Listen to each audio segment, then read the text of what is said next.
Comey and get to the bottom of all this. And I think it's time for an FBI agent to lead the FBI. That was Lindsey Graham, Senator from South Carolina, on with Chuck Todd on NBC's Meet This Press yesterday morning. Stephen Roberts, ABC News political analyst, joins us every Monday. Good morning, Stephen Roberts. Hey, pal. How much is let me ask this question this way. Why is this such a big deal? Explain to us why Trump insinuating he might have tapes in the White House, such a big deal, and why do people get so apoplectic over it? Because of the resonance of the word tapes. You got to remember, back during Watergate, it was White House tapes, which was the final undoing of the Nixon presidency.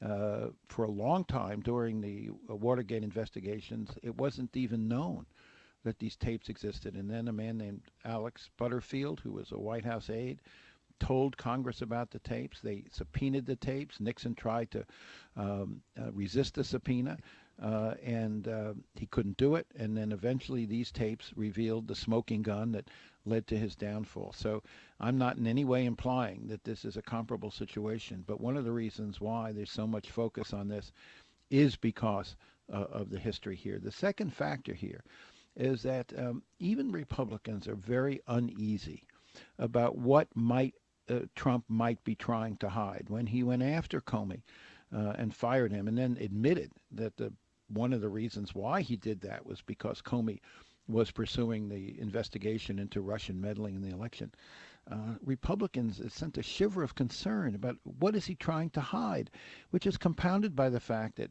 this president has never revealed his taxes. He's never revealed a lot about his very complex business dealings. Some years ago, one of his sons said quite openly, we have a lot of business dealings with Russia.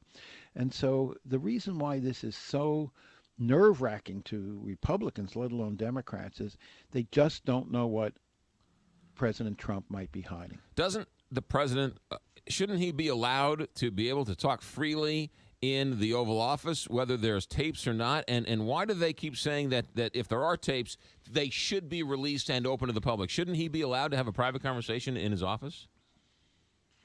Well, that's a very good question. And I think on some level the answer is yes. But on another level, you're dealing with a president who has shown such disrespect for the established processes of revealing information. I just mentioned one of the key ones, taxes. Every president for generations has revealed his taxes, and this president has absolutely refused to do that.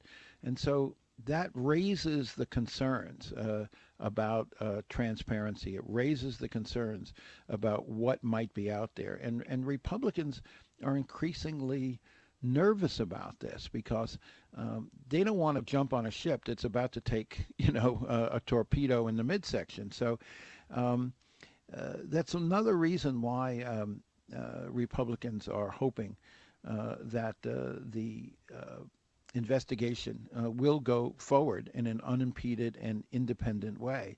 And that's one of the reasons why the hearings on the new FBI director, McGraw, are going to be so important. Democrats don't have the ability to stop a nominee. They only have 48 votes in the Senate.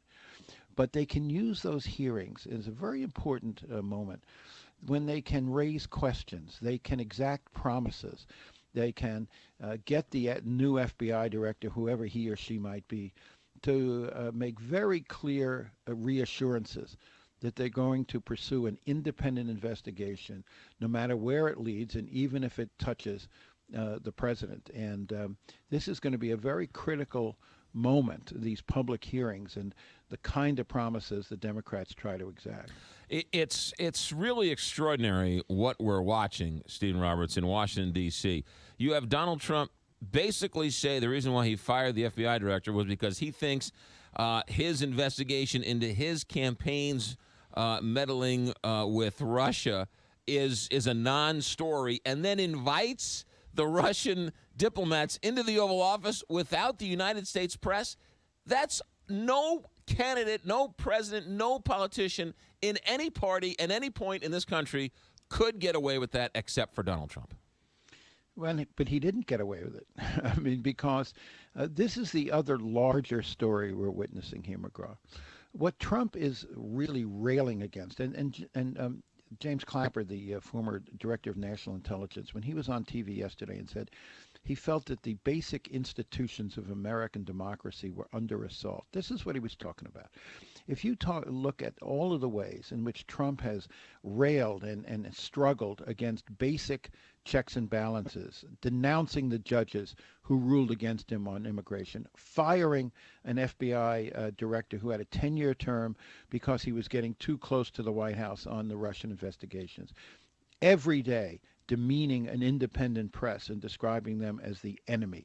These are three of the pillars of American democracy: the judiciary, law enforcement, and a free press. And in every one of these cases, the reason why Clapper was raising such an alarm, in every one of these cases, this is a president who seems to have no respect or even understanding of the nature of checks and balances, and he's finding in a very perverse way, McGraw, that running a business, he has a much freer hand than running a country, because when he runs a country, the whole system is designed to hold him to accountable, to check his most impulsive actions, to reveal in the course of the press criticisms. When he said over the weekend, the most pathetic thing, he said this in a speech at Liberty University, how pathetic critics are. Well, critics are absolutely essential to American democracy. It just shows how little he understands the basic system of checks and balances. And so it's a much bigger question than just firing the FBI director. Stephen Roberts, I got about less than a minute here. What do you make of these rumors of a major shakeup inside the Oval Office? Well, I think that it's not going to make any difference, because the problem is not his communications team. The problem is the president. He himself has said, well, how can you expect my surrogates to be truthful all the time, because I'm so active and I'm so doing so many things that they can't keep up with me. The real problem in his messaging, the real problem in his public relations is not Sean Spicer and it's not Kellyanne Conway. It's the president himself who steps on his own message. Just this one example this week, they put out the story that the real reason for firing Comey was his mishandling of the Clinton emails. No one believed that. It was a total fabrication. And then 3 days later, after his vice president, his spokesman have all parroted the line, he comes out and says, never mind.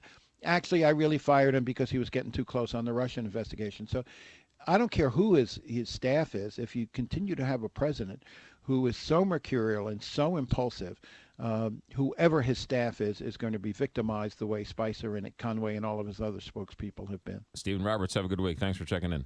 Sure. 7:57, big